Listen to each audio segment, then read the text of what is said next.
Hey everyone, my name is Anshu Pandit. I'm your civics educator at Study Room. Today we are going to start with a new chapter, that is chapter number 6 of class 10 civics, that is political parties. So in the class 9th we noticed that the role of political parties in the rise of democracies, in the formation of constitutional designs, in electoral politics and in making and the working of the government. In the light of these, we introduce the national and the regional political parties in today's Indian scenario.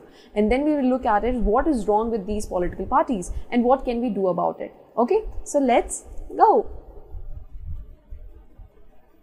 Starting with this video. So in this video, as we can see, there we got to know about various political parties. We saw various political leaders in this video. So the thing is that most people may not know much about this constitution or the recent policies or the laws, but these people may definitely know about these political leaders which are visible in this video, or the major political parties like Congress, BJP. So that's how these political parties are recognizable and are like the most visible institution of our country. Okay, let's move ahead. See, so why do we need political parties? This question is very important. Why do we need political parties? What is the importance of political parties in Indian scenario? The political parties are one of the most visible institutions in our democracy. They are the most visible institutions in our democracy. As in, for most citizens, democracy is equals to political parties. Even the less educated ones, citizens, or those who live in remote parts of the country or our country know something about it, that the political parties, they know who are the major political parties and who are their leaders. We know, like, even they are even uneducated or they live in the remote part of the country, they know about that this is BJP, this is Congress. Okay, so that's why we can see that the political parties are one of the most visible institutions in our democracy. And through this, obviously when they are very recognizable, they do have to suffer the blame as well in certain situations, as most people tend to very critical of various political parties and blame them for whatever there is wrong within the democracy or within our political life. So that's how we somehow need political parties in our life. Moving ahead, what are political parties? So a political party is a group of people who come together to contest elections and hold power in the government. And what else they do? They agree on some policies and programs for the society, certain policies and programs for the society with a view to promote the collective good. Parties are about a part of a society and they involve what? Partisanship. Where this partisan, this word, this basically means that a partisan is a person who is strongly committed to a party, group or a faction, whereas the whole word partisanship, this is marked by the inability to take a balanced view on any issue. So we can write it here that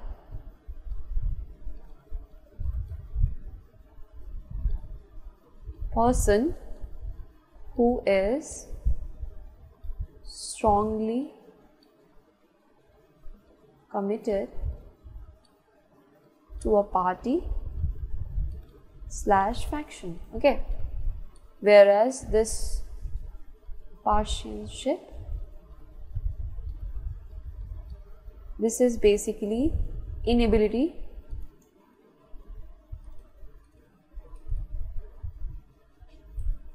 to take a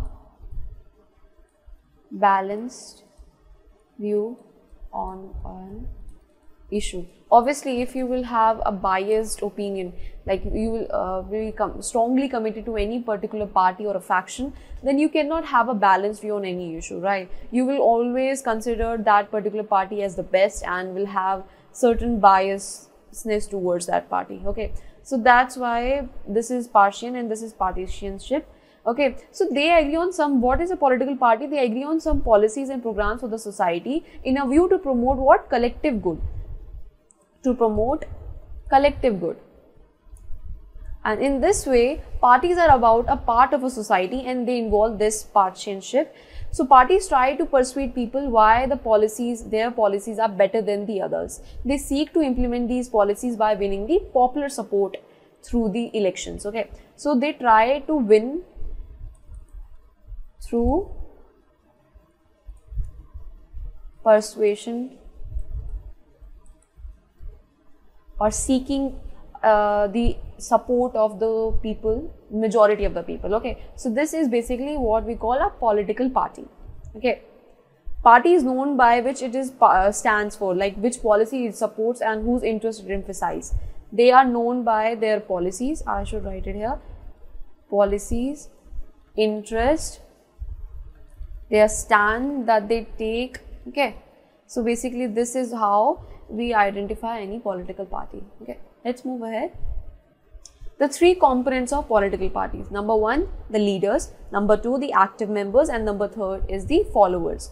Leaders are the main through which we recognize any political party, the main faces of the political party. Active members are the members who have been active for so long in that political party and have made a very big contribution to that party, along with followers, the supporters of that political party. Okay, moving ahead.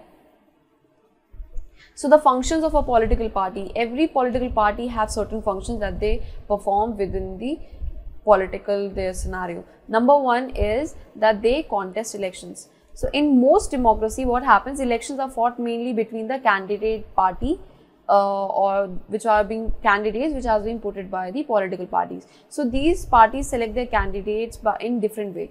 So what we can selection criteria of candidates, if we talk about, okay,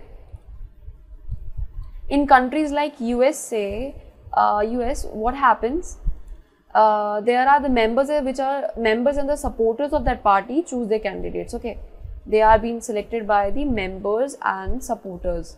But in country like India, what happened, it is quite different in the selection criteria for the candidates, and that is, in India, the topmost leaders, the top party leaders select their candidates. Okay, so that's how they are able to contest the elections. Okay, so the second point where we have that make policies and programs. The functions of political party is to make policies and programs so that the voter can choose from them. Okay, so each of them may have different opinions and views of what policies are suitable for them, but no government can have a large variety of a number of opinions. So what they do, they try to group up the various kind of different, or they try to just group up various similar kind of views in one particular policy in such a way that they could formulate the policies in the government. So this is what the parties do, and parties try to reduce a vast majority of like large amount of opinions into some policies that could be acceptable to every part of the community or the people. Okay, so a few basic portions which we support is the government is expected to fulfill the policies on the line which are taken by the ruling party. So what they do, they try to group up similar opinions into one policy so that they could formulate various large amount of opinions, vast opinions into policies of the government. Okay, so that's how we have two functions here till now. That is, number one, they contest elections. Number second is that they make policies and programs. Okay, let's move ahead. Number third is what they do, they formulate the laws. They do the law making process. So the parties have to play the decisive role here. Okay, so formally these laws are debated. After lots of debate within the parliament, they are being passed by the legislature, but the most of the members belong to that particular party. They go by direction to that party leadership irrespective of their personal opinions. So even if like someone have a kind of a different opinion within that particular party, but they have to go after with the main, like the majority of the members, how they decide towards that particular policy or something. So we can write here that the party opinion is more important than personal. Okay, Number fourth point is they form and run the government. So parties form and run the government, as we have noted before as well. So these big policy decisions which are taken by various political parties or executives of these political parties. So party, what they do, they recruit various leaders from different areas, different communities, and try to train them in such a way that they could run and they could form and run the government. So basically the parties, what they do, they form and run the government by recruiting leaders, training them, and then making them ministers, basically ministers or members of their party at high position, something, so that they could form and run the government. Let's move ahead to the fifth point, that is the role of the opposition. So if one political party is not able to have the major role or become the ruling party, what they do, these parties choose to be the opposition. So what they do, these parties which are in power, they could voice their opinions. So the opposition main role is to voice their opinion. They could have different views than the party which is in power, okay, criticize the government for its failure and wrong policies. So in a strong democracy, it is very important to have a very strong opposition, so that they could every time they could check the party which is in ruling, party which is in power. So their voices are very important, so that we could have difference of opinions. It's not just that the party which is in power has the whole majority, the opposition should also have that power, the voice, that is very important, so that they could share their different opinions, they could criticize the government and its failures over their wrong policies, okay. Number 6 is the shape the public opinion. So what they do, these parties try to shape the public opinion by raising and highlighting certain issues. So like parties have around lakhs of followers, they have lots of members which are active members within the party, okay. So by like mobilization or like many by pressure groups, or these are within the sphere of parties only. So parties have what? Pressure groups are the extension of political parties, okay, among different sections of society. Then we have these parties also launch various movements. So by how they try to shape public opinion? Through pressure groups, through the movements that they sometimes do, okay. So what they do, these parties sometimes try to launch several movements for the resolution of the problems which are being faced by the people, okay. And also they try, because they have large number of active members, so they also do mobilization for shaping the public opinion, okay. Let's move to the 7th point that we have, the last one, that is providing access to the government machinery.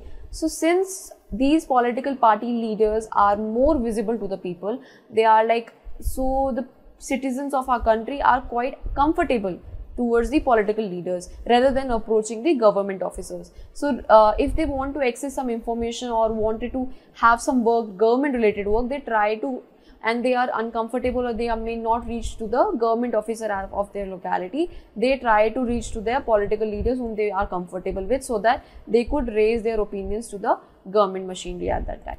For ordinary citizens, it's easy to approach, we can say easy to approach local leader, that is local political leader basically, okay, local party leader, then government officer, because they are like, they know each other, they have been living in that particular area only for so long, so that they are like having a They are acquaintances for each other basically. They know them that he is the local party leader, and so it is easy for them to approach a local party leader in comparison to a government officer. So that's why if the parties don't support them, they can easily give their vote to some other party, right? They have their choice of vote. That's why these political parties have to be responsible to the political needs and of the people and their demands. Otherwise, people can easily reject these parties in their next elections, right? So that's how we have 7 functions of the political parties.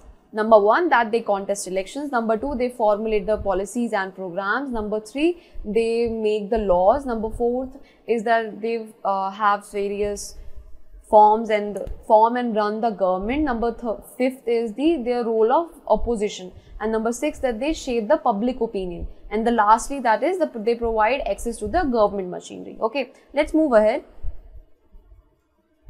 So what is basically the necessity of parties that why do we need political parties?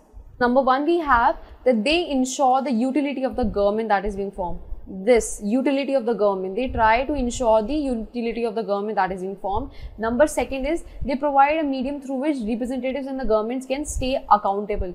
Obviously, because political parties are the ones which are the most visible institution in our government, in our country. So they have to be representative and accountable to the people in such a way that if they will not be like that, the people can easily reject them in their next elections. And number 3 is to ensure a representative government, that is obviously when it is accountable and responsible.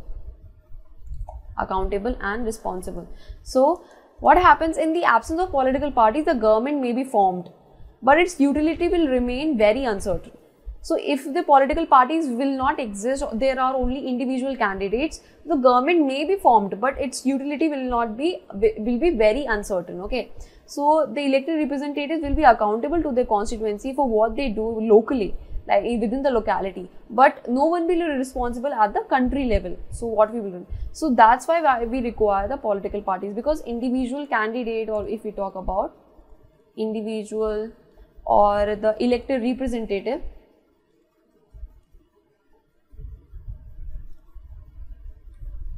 may be accountable in a locality only basis. Locality only. Okay, they may not be responsible and accountable at the country level. That's why political parties ensure the utility of the government. Number 2 is they provide a medium through which they could be representative and the government can stay accountable. Obviously, when they could reach to their local leaders, which are basically a part of that particular political party, they can somehow be they could have a medium through which they could have a representative and accountable government. And the 3rd point is that we ensure a representative government that is basically going accountable and responsible. So this 3rd point, that it ensures representative government. How? As we can see, there are large societies or large democracies or representative democracies. In these large societies, it becomes very difficult and large and complex. So that's why what we need certain agencies or certain people at local level as well, which can carry out the different views of the people and could listen to their demands of the people. Okay, so that's why we need political party at the local, to the people who could reach to the people basically. So that's how various issues to be present within the government by this representative form of a government. That's why we require a political party, so that people could have an opportunity to support or restrain any government policy, or they could oppose their policies if they don't like it. Political parties fulfill what their needs at the every representative government wants to be. So that's why we can say these parties are very important in a democracy. Okay, so let's move ahead. The question is, how many parties should we have? So as we can see, this is Congress, BJP. So China follows a one-party system, while USA and United Kingdom have two-party system. China, one-party system. USA and United Kingdom have two-party system. Whereas India have a multi-party system. That makes us quite different than what China or USA. In our country, we around have like 750 parties are registered by the Election Commission if we talk about it. So this is something huge. Although we have only few major parties if we talk about, as we can see here as well, we have AAP, CPI, Congress, BJP, And this last one is All India Trinamool Congress Party. So we can write it here that this is Congress, BJP, it is already written AAP, CPI, and this is IATCP. Okay, so that's how these are the major parties. There are many other parties as well, but these are one of those major parties. So how many parties should we have? The question here we have is, which of these is the best? However, before that, let's try to understand this whole thing. In a democracy, any group of citizens are free to form any political party, alright? And in this formal sense, what happens that there are large number of political parties in each country. As I have repeatedly said before as well, that we have around like 750 political parties which are registered by the election commission in our country. So when these several parties are in like multi-party system join hands for the purpose of contesting elections, they try to make an they try to have a collab something, and they try to join themselves within each other so that they could contest the elections. Okay, and this collaboration that they do is known as an alliance or a front. Okay, so let's take an example of India, where there are like 3 major alliances that we have. Okay, so as we can see here that we have UPA, NDA and the Left Front. Okay, so the UPA is United Progressive Alliance, NDA is National Democratic Alliance, and the third one is the Left Front. So these are the 3 major alliances that we have. 3 major alliances that we have in our country. So what they do, the various political parties, multi-party system like country like India, these various multi-parties try to join each other to form a particular alliance, that they try to collab with these particular alliances. They join them in a way to contest election and win the elections. Okay, so we think about it that which of these is best. Either it is a one-party system is a good one, or a 2-party system. Like China, we have only the Communist Party. Okay, and in USA and United Kingdom, we have only 2 parties as in China we have Communist Party, in USA we have Democratic and Republic Party, and United Kingdom we have Labour and Conservative Party. So these are the 2-party system. But India we have multi-party system like Congress, BJP, AITCP, AAP Party, CPI and many other, along with the alliances that the fronts we have, that is United Progressive Alliance, National Democratic Alliance and the Left Front, where these multi-parties try to join together in these fronts. Okay, so that's how, which of these is best? The question here is that which of these is best. Perhaps this question is a not good question, because it depends upon the society and the nature of the whole politics system that has been taking place. So we can write it about is nature of society or the political history that it holds. So it depends on those certain factors. So we can say that it totally depends on the situation. Okay, situation. So that's how we can say how many parties should we have. It totally depends from country to particular area to area. Okay, let's move ahead. We have popular participation in political parties. Okay, so number 1 we have is the lack of trust in parties among the people in South Asia and other democracies. So this is one of those things which is important in this, that is popular participation in political parties. However, we face that lack of trust in parties among the people in South Asia and other democracies. Number 2 is high level of participation in the activities of political parties. Number 3, that there is increase in the number of people participating in the politics in India. And number 4, we have that is increase in closeness to the political parties in India. So that's how we got to know about the popular participation which happens in the political parties based on lack of trust in the parties among the people in South Asia and other democracies, high level of participation in the activities of political parties, high level of participation, then increase in the number of people which are participating, and increase in the closeness to the political parties in India. Okay, in the next video we will get to know about the various types of political parties, that are national parties, state level parties. Okay, so till then, bye bye.